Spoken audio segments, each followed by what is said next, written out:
people are wasting 80 to 90% of their budget retargeting customers that they could reach for free via email. The first is Reddit ads. They will serve you up to an audience base of millions of people. Their cost per click is about 1/10 of what it is on Google. The fundamental aspect of the B2C economy is you're trying to convince people to buy something that they probably don't need. We have a really great SEO guy that we've been working with for the last 2 years, and he was really early on getting us to put schema all over the place. That when you did a Google image search for laser safety, the first 15 results were from our webpage. The other channel that we do is... What's up, everybody? Welcome back to the Amazing Marketing Show. Today, we are talking to a race car engineer who's going to show us how to make money with engineering and certifications and these types of jobs and offers that you just don't hear about every day. So I'm excited to introduce him. Before I do, I'm Dmitry Smirnov here with my co-host Chris Gray. Chris, what's going on? Dmitry, what up? I am living the dream and here to introduce you to Nate Wilkerson. Nate, tell us what's going on with you and tell us about you. Yeah. So, thanks for having me on. I'm an e-commerce entrepreneur. We sell e-courses online, B2B for the laser industry. And then in my spare time, I design off-road race vehicles and publish all my tutorials and walkthroughs on Instagram. And it's going really great. And I'm having a lot of fun with it. I haven't figured out how to monetize Instagram yet, but that's on the horizons as well, because it's the thing that I do that for other people it feels like work, but for me it feels like play. So leaning into that for sure. And by trade, I'm an engineer. I went to school for optical sciences and engineering and worked in that industry for about 10 years before I started my online business. And then here we are. Nate, you're sitting there, you're making money online and you've put in the reps and had some success. So what is it that you think most people get wrong when it comes to making money online? I heard someone say this recently, and I think it's true. I think going from business to consumer to business is such a huge lever to pull, because like the fundamental aspect of the B2C economy is you're trying to convince people to buy something that they probably don't need. You know, whether that be supplements or t-shirts or whatever else. Maybe it's even a coaching class to teach people how to make money online. And it's a tough nut to crack because people are really frugal with their own money. Whereas when you're B2B, you're providing a service and a value to a company that has its own revenue and its own business expenses.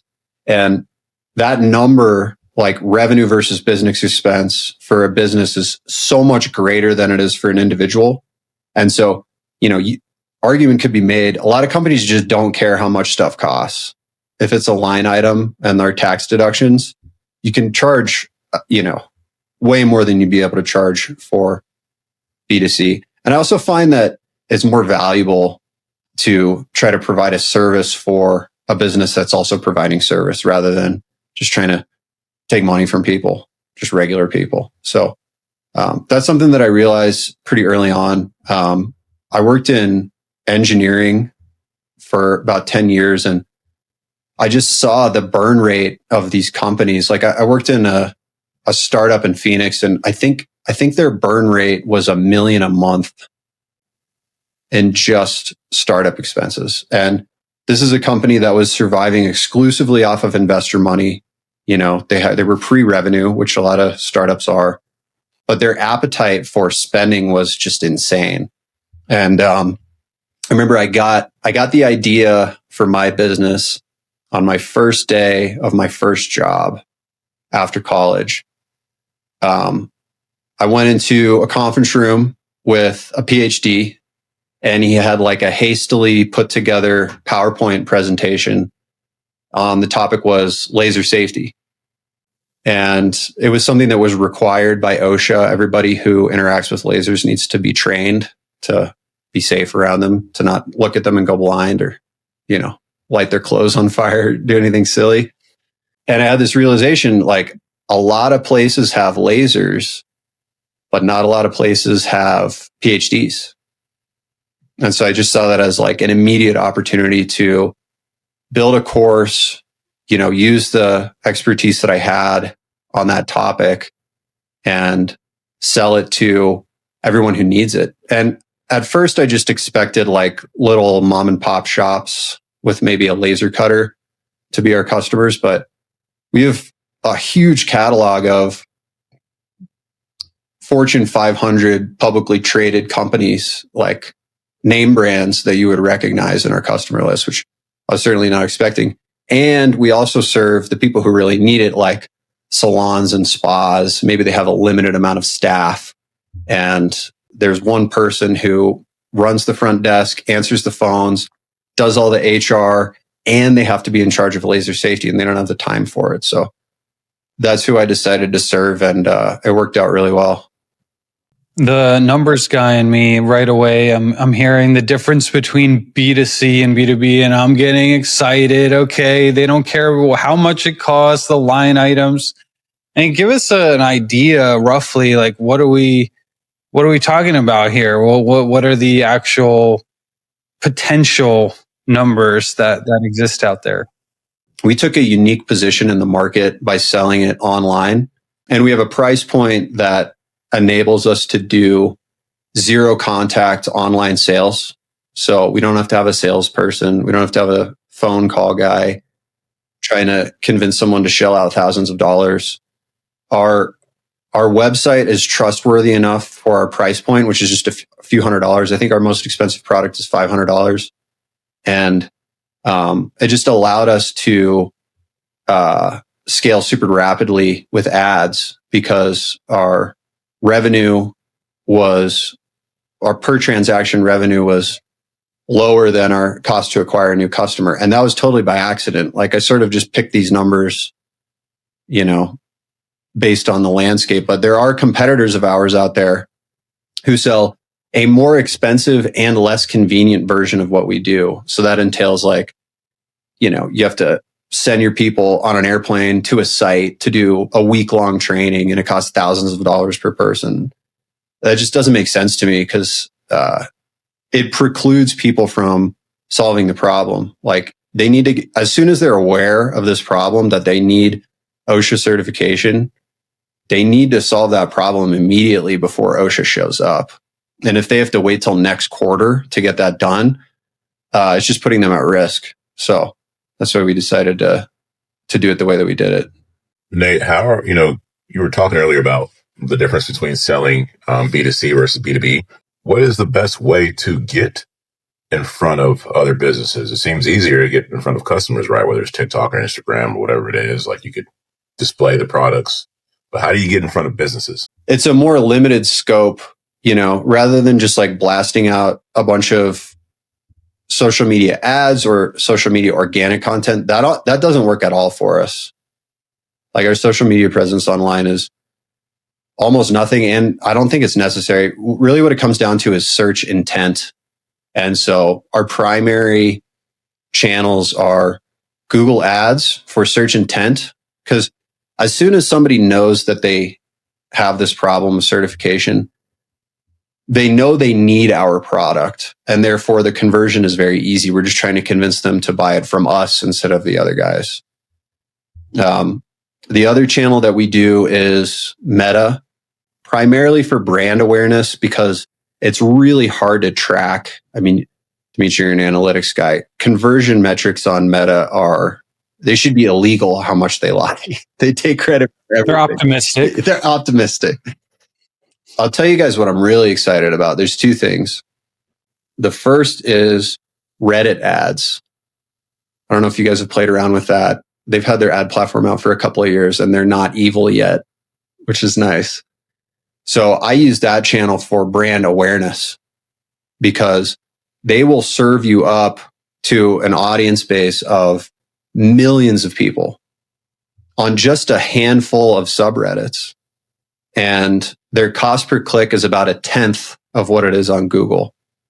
And although conversion tracking is messy as it is everywhere, I just love those clicks. I'm getting like 50-cent clicks where I'm paying $5 or $6 on Google. And so I'm just scooping up as many clicks as I can, as much brand awareness as I can in their version of display ads. And it's a really cost-effective way to get yourself in front of people who are on a professional community on a subreddit that is targeted for business people in your industry.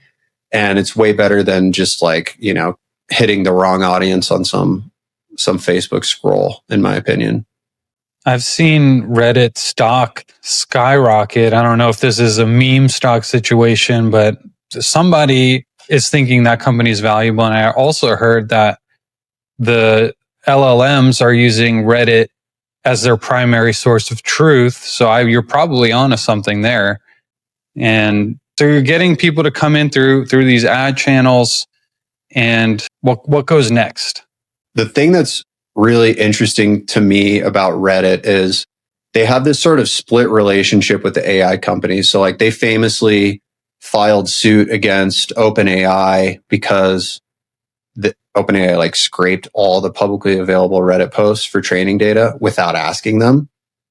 And then like almost immediately after that, Google's first iteration of their search generative experience, now called AI mode, was primarily pulling from Reddit. And I think the reason that they were doing that is it's peer-to-peer verification of information by way of their upvote system. And Reddit is always battling like the bot problem.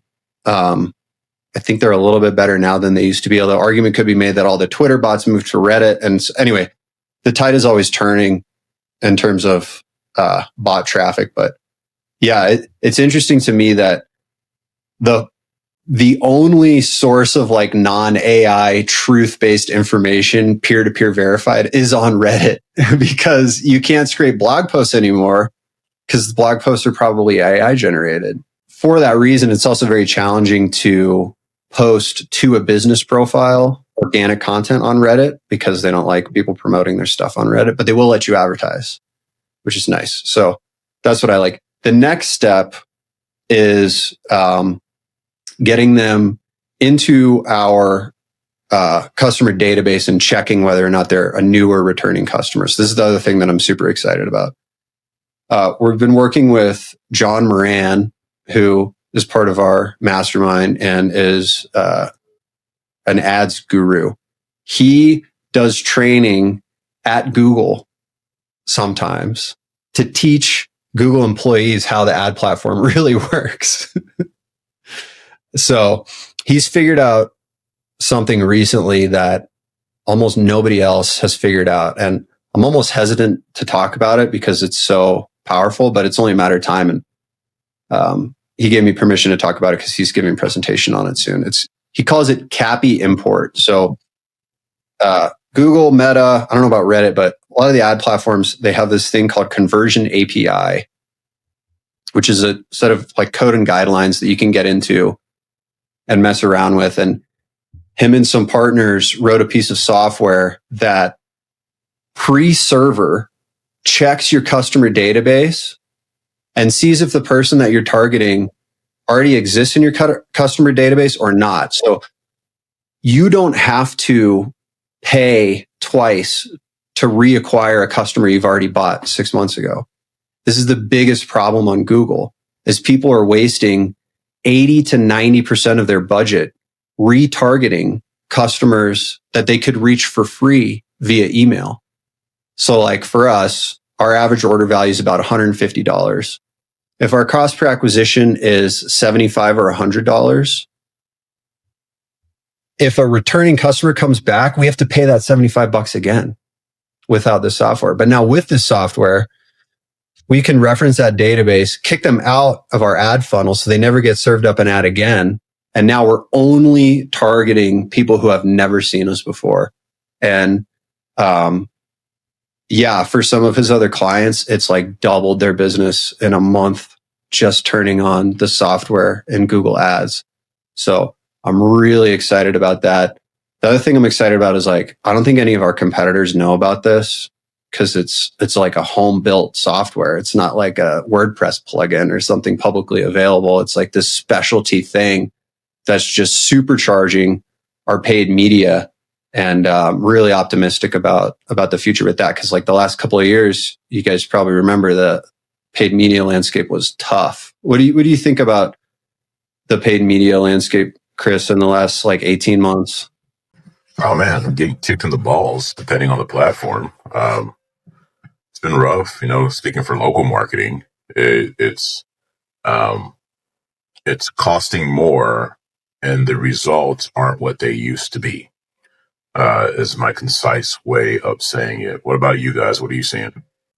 Oh yeah, man, it's tough. Ever since like the peak of 2021 maybe is when everyone was still at home and everyone's online. There's impressions for everyone to go around, and ad costs were kind of affordable. And then ever since then, kind of money has been tighter and impression shares lower and click shares down.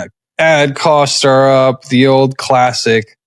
And I think Nate is spot on there with John's idea. We really only want to target new people. If we're going to convert them anyway through email, why should we be paying for them? Well, the reason is the ad platforms need to make money too. If you guys have seen the stock valuations of Google and Facebook, they're at all-time highs, no accident. Yeah. So what we saw over the last 18 months was almost the entire year of 2024 was an election year. And that was the first election that I had been in business for. And so, I mean, I was shocked. Nobody else was, but yeah, advertising just went through the roof because there was so much money being spent on those platforms.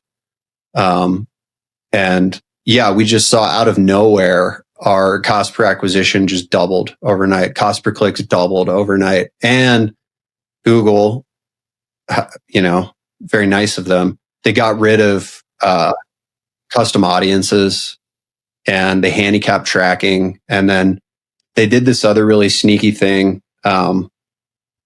This is what, I don't know if Qasim was talking to you guys about it or somebody else, but they were doing this thing that, in Qasim's opinion, there should be a class action lawsuit against it. Like they were calling people up and telling them to turn on this thing called enhanced conversions, where basically, if you were on like Shopify or something like that, they would want you to plug in all of your revenue numbers so that they could charge you as much as you could bear and still be like just a sliver of profit. And they called me once, and I'm usually not very nice when they call. I tell them that they're being lied to, and the people who are lying to them are telling them to lie to me as well. Because it's always like someone it's their first year out of Berkeley with a marketing degree. And this is like their entry level position at Google, and they're an account manager for like 3 months, and then they ascend in the organization. But I asked them, I'm like, you guys are trying to tell us to do this. Like, we're a small to medium sized business. Like, what's the threshold here? Are you doing this to everybody? And they're like, yeah, I just talked to somebody yesterday who's spending $1,000 a month on her Etsy shop. And I was like, you guys are just going to kill people's businesses. And then the other thing that they did, hope I don't get like my account shut down for bad mouthing Google, but they did this other thing where they didn't allow you to use credit cards to pay for Google Ads if you're above a certain threshold. And they wanted you to either do a bank transfer, or they wanted you to get a line of credit with Google capped at a certain amount. And probably that's because they didn't want to pay credit card processing fees. But I remember having this conversation with this Google rep where I was just like shouting at him about macroeconomics. Like, you guys are going to destroy the middle class with all the small and medium sized businesses are going to be capped. Cause like, imagine a circumstance where you're not Target or you're not Nike and you have a Google Ads account and you opt for the line of credit. and you hit a point of rapid scale in your business and you want to double your advertising budget next month, and then maybe you want to do it again the month after that. Maybe you want to do that for like 2 years straight until you sell. Google can tell you you're not allowed to. We're capping your credit. You're only allowed to spend this much on Google because it interferes with our larger brands who are spending, 10 million a day on shoe advertisements. You know what I mean? So yeah, that was kind of a spooky time, but we figured out a workaround for that. And just because I haven't been in business for that long, it just feels like I'm swimming in an ocean full of sharks. And then there's this like Google megalodon that I have to be nice to and give it money every month. Otherwise I'd get eaten by it. Speaking of Google, I was reading a couple things, and there's two things happening. So AI mode, right? If I open a tab right now, that tab will say, press tab and enter to go in AI mode, or I can click a button. So they're making AI mode more accessible. And I believe that what will happen is Google won't be going after keywords like they used to, like, plumber near me or OSHA certification. It's going to be more about intent, more about like what you were talking about, Nate. Like, what have you been searching? What's going on? Google kind of knows this. And then they'll start to bring in things in AI mode. So it's a long-winded way of asking you how do you think PPC is going to look in the future if AI mode becomes more prominent, or the default search engine? Yeah. So this is something that I don't fully understand, but we're still making efforts towards it. So on the one hand, the way John Moran explained it to me is like back in the day, you would have keywords that were like a fishing net, and you would drag your fishing net through the sea of customers and you would pick up as many as you could along the way. The way he describes it now with search intent is forget the keywords. Google is going to look at its entire database of fish and target individual fish based on their, like, all the super creepy data that Google has on you. So it's going to infer personal intent that might not necessarily be coupled to search intent. So the analogy there would be like spear fishing versus net fishing. So that's really interesting. The other thing that we're doing for AI mode is schema. And this is something that our friend Qasim has talked about a ton over the last couple of months, because he sort of figured out that that's the main metric that these LLMs are pulling from when they're pulling their answer engine citations and serving up data. And it makes sense because like schema is way easier for the computer to read than like a bunch of messy custom HTML. So we have a really great SEO guy that we've been working with for the last 2 years. And he was really early on getting us to put schema all over the place. So like at one point, we used the specific type of schema called product schema, and we just put it on top of a bunch of the images on our site so that when you did a Google image search for laser safety, the first 15 results were from our webpage. And that wasn't true the day before we put the schema on. So that's something that we've been implementing really heavily. Schema is really easy to write with an LLM because it's very cut and dry code. And the biggest thing is building brand authority. So like, as painful as it is to be on camera, maybe this is the same reason you guys started this podcast is, you have to get yourself out there as an authority. And, to get back to B2B versus business to consumer, B2C is all about the product and making the product look awesome. B2B, in my opinion, is all about projecting authority so that you are a trustworthy brand, so that whoever is submitting the purchase request is not going to get in trouble by picking the wrong brand to provide their service. And so yeah, that's the way that we think about answer engine optimization. we keep our eye on it. We're constantly hunting for more citations, more backlinks, more brand authority. And it's hard to make heads or tails of which SEO metric to focus on to get answer engine optimization. Seems to me the only thing that works right now is like backlinks and schema. This is a fun exercise. So I went to Google Gemini Deep Research and typed in, what can you tell me about lasersafetycertification.com? That was the whole prompt. And it came up with this like 25-page report of like everything that it and the rest of the internet knows about our brand. It was very interesting. And then I just repeated the same process for all of our competitors. And it's interesting. One of the competitors on the forklift brand, according to deep research, was like completely untrustworthy. But in Google paid search AI mode, it's the top result. You know what I mean? So those things are not necessarily connected, probably because Google's very siloed in its different departments. But yeah, that's an interesting exercise I recommend for everybody. Is like, see what Google actually thinks about your brand. That's a pretty cool idea to run your own business through and your competitors through. So you said there's a forklift part to the competitor. Are you guys moving into other certifications as well? I think the forklift brand, you guys probably want to talk to Tom about that. That's his thing. Mine's the laser thing. So the laser thing you got mostly into because of your engineering background, or you just saw that there was this opportunity in the market? I grew up in a machine shop when I was started working when I was like 15, never really stopped. The machine shop was fun because they let me, I started just like sweeping the floors, and then eventually they let me run some CNC machines, and then they let me do some drafting in SolidWorks, which is a 3D design software that I really love. That's the same software that I use for my race car designs.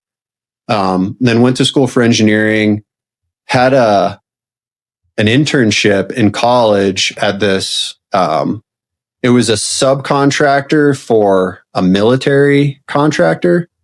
And so what we were working on there was LiDAR, like helicopter mounted LiDAR systems, primarily for mine detection.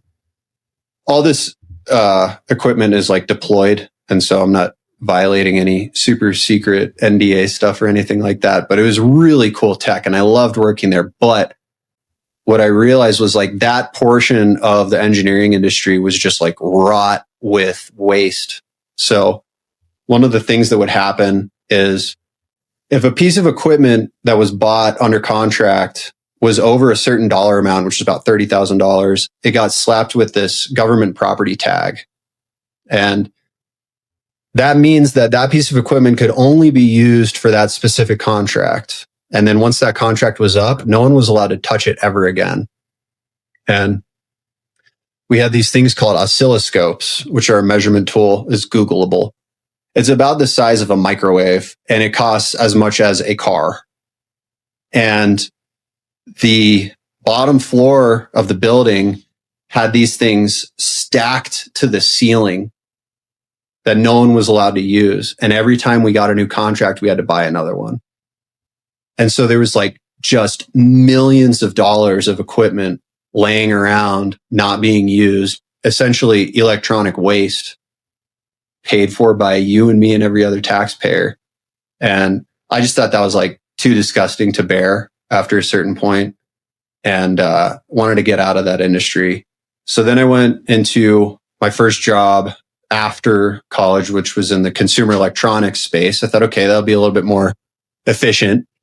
But that company, which I won't name, was super creepy. So the primary funder for that startup was a Russian oligarch who will not be named. And, it seemed like it was like just basically like a tax haven for him. Like he would pour in, a few $1 million a year into this place and I don't know, be granted some sort of rights in America as a result. And then the CEO mysteriously disappeared because it was discovered that he was embezzling money from the company.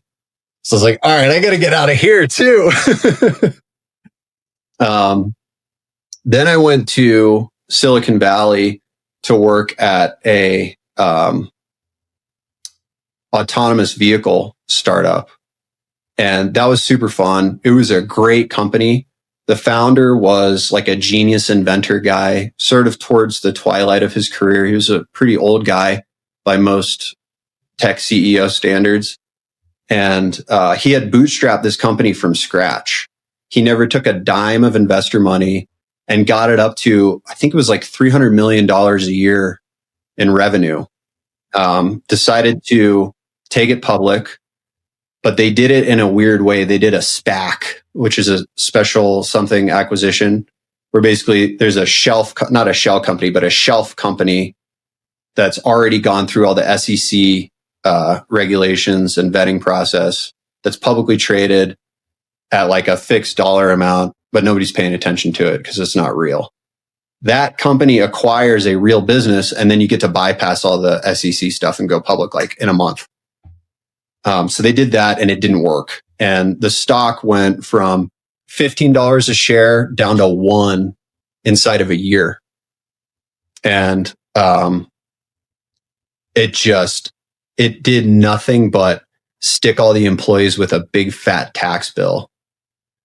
And then they fired the founder, and then they hired a non-technical board, and then all the PhDs started leaving. And so that sort of like got my spidey senses up. It's like, okay, the PhDs are turning tail. Luckily for me, I had already sort of moonlit the laser safety business, and it had been, generating a tiny amount of revenue for a couple of months. So I was like, all right, I got to get out of here. I need to accelerate this. And so I just quit, and I went full time with the business and just went hard, and moved back home. Felt like I got kicked out of Silicon Valley with my tail between my legs. But that was like the adverse situation that sort of forced me into entrepreneurship, which I probably wouldn't have done on the same timeline otherwise. I probably would have waited for a more smooth transition. But yeah, it was totally the right move, because that company, like a couple of months later, ended up being eaten by a competitor in a hostile takeover. So I like got out while the getting was good. And then AI got invented like a year later. So like my engineering job would have just evaporated before my eyes if I hadn't done what I did. So that was an interesting path to get here, I think. You were talking about your path to get here, and you were talking about Google earlier. I know we were talking about Google. I kind of want to go back to it just briefly, because you were giving some really good thoughts and ideas on what's happening. I'm going to kind of put my tinfoil hat on here in a sec, but there's rationale behind this theory, and so, or this, whatever I'm thinking. So what's happening now is, say, Nate, you search for a plumber near me, or something like that, or a dermatologist near me or something. Google will then have a agent, like something will come up and it'll say, hey, would you like us to shop plumbers for you or shop dermatologists for you? The user will say yes. Then the Google AI will then go call however many businesses, 5, 6, 7. It will announce that it's AI. It will ask questions. It'll put it on a form. It'll send that form back to the customer. Now, this person who searched won't have to make the phone calls. What will happen instead of them having to make X amount of phone calls is they'll just get a report back from the AI saying, these are the answers to the questions that you called, and these are the businesses. And the person will pick their business from there. Follow me so far? I think that that's a start. I think let's take Nate's business now. Let's say somebody's like, I'm looking for best laser certification companies. A tinfoil hat idea is that there'll be some kind of agent from Google that will then go scan the websites now, answer the questions that the user's looking for, bring it back to the user, and then say something like, hey, which one do you like? The person says, hey, I like Nate's company. Then the agent goes and does whatever for the person. You follow me so far? So I think right now, like, we are optimizing websites and stuff for people. I think pretty soon we're going to have to optimize it knowing that it's going to be AI making the decisions for people. Should something like that happen, let's say in your business, and anybody watching, say your business is eligible for something like that too, then how do you think your approach to marketing changes? Because now you're not just showing up for people, you're showing up for AI. Does that make sense? Yeah, that's a really interesting question. And honestly, I was not aware of that capability in AI mode. We'll definitely have to figure out a way to implement that into our funnel. I don't know what that looks like, but one idea that I have been toying around with is for our cosmetic customers, like laser skincare places and tattoo removal places and laser hair removal places. A lot of those are really, really small organizations, and they don't have the head count or the budget to have an AI person on staff. So one business model that I know works, because a bunch of people are doing it, is a lot of people are calling like an AI automation agency. And the idea there would be, you look in your customer database, you call the people who might actually use a service like this, and you say, hey, how nice is the lady that answers your phones? She's probably not that nice. Like, how many appointments get missed that end up costing you money because you don't have an SMS system set up to reach out to your customers a week before, a day before, hour before? Probably a ton. Even like dentist places, this is a huge deal. So I have been toying around with the idea of doing something like that for our customers, where it'd sort of be the other side of the table, where, like what you were talking about, interfacing with agents as another business service.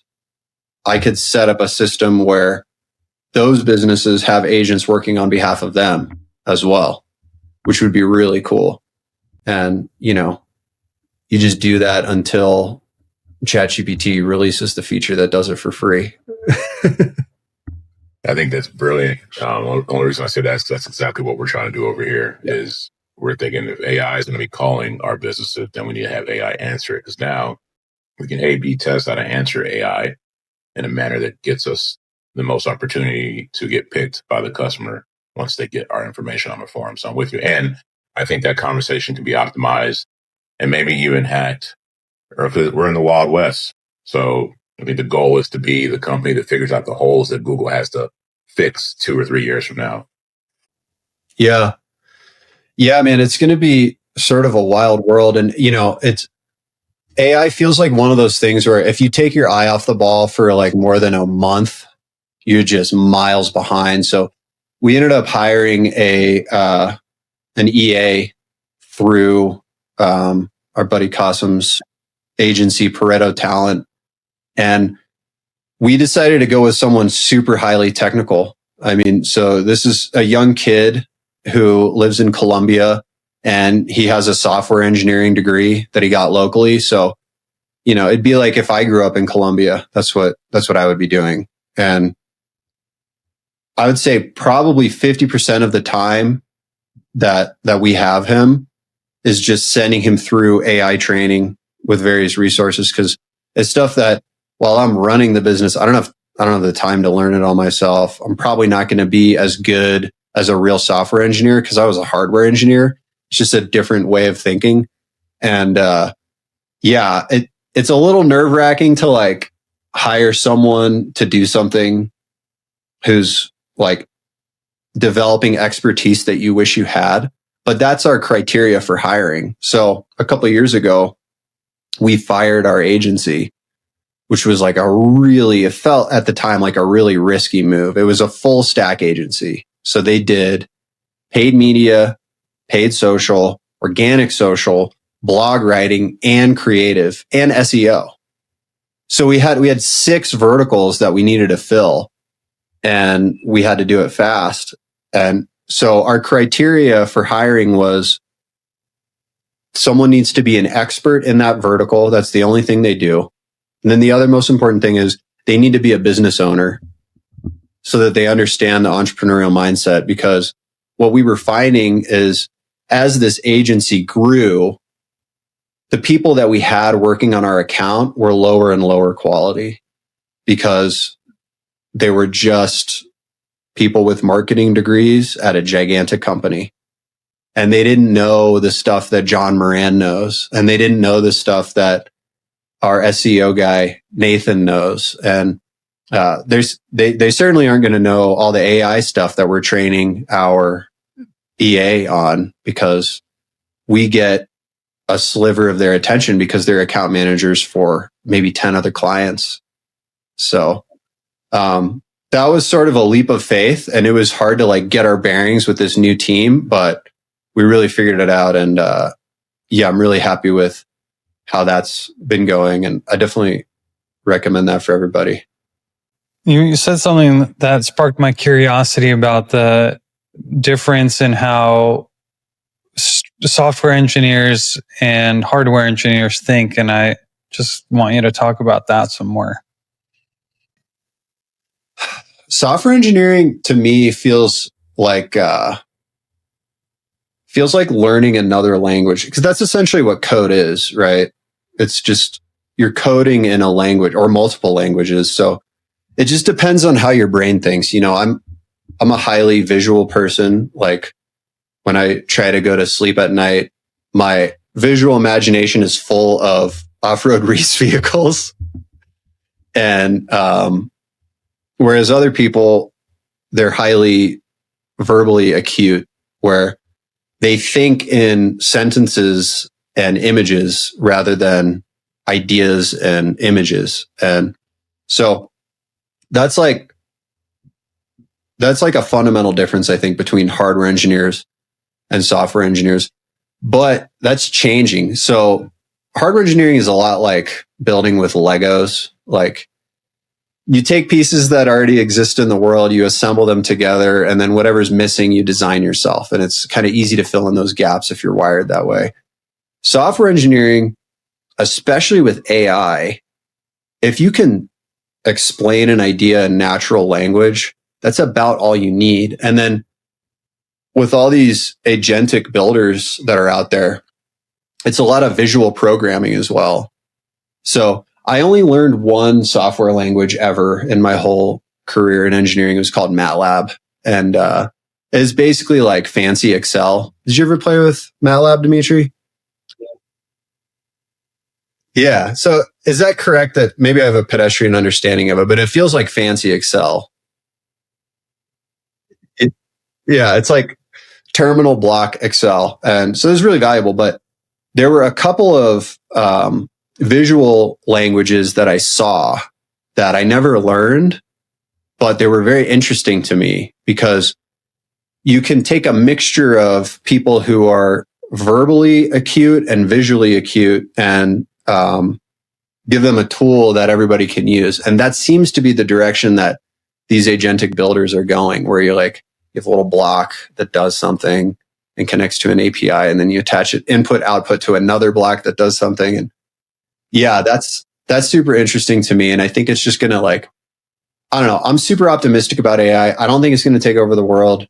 I think it's going to it's going to supercharge people in the same way that like electricity did. Yeah, Nate, we're going to include the links to the laser certification in the descriptions. We also have Nate's Instagram profile, Wilkerson Customs, that he shows all these videos on the race car engineering part. These are really cool. He's already built up a huge audience, and I'm sure you'll figure out a way to monetize it at some point.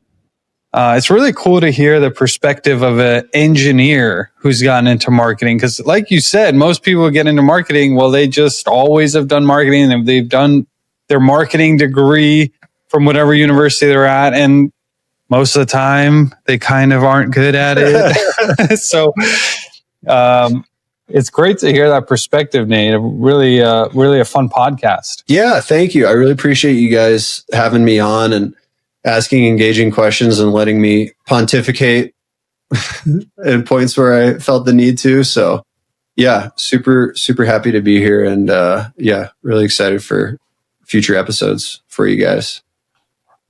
Well, thank you. And speaking of future episodes, if you got to sign up for our newsletter, is going to give you a summary every weekend on every episode, or every week rather, that every episode that we have.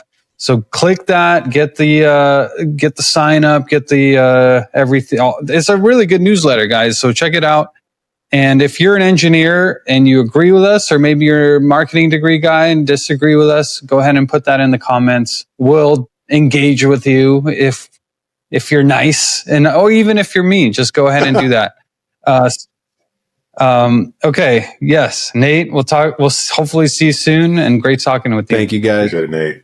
Appreciate it. Talk to you soon.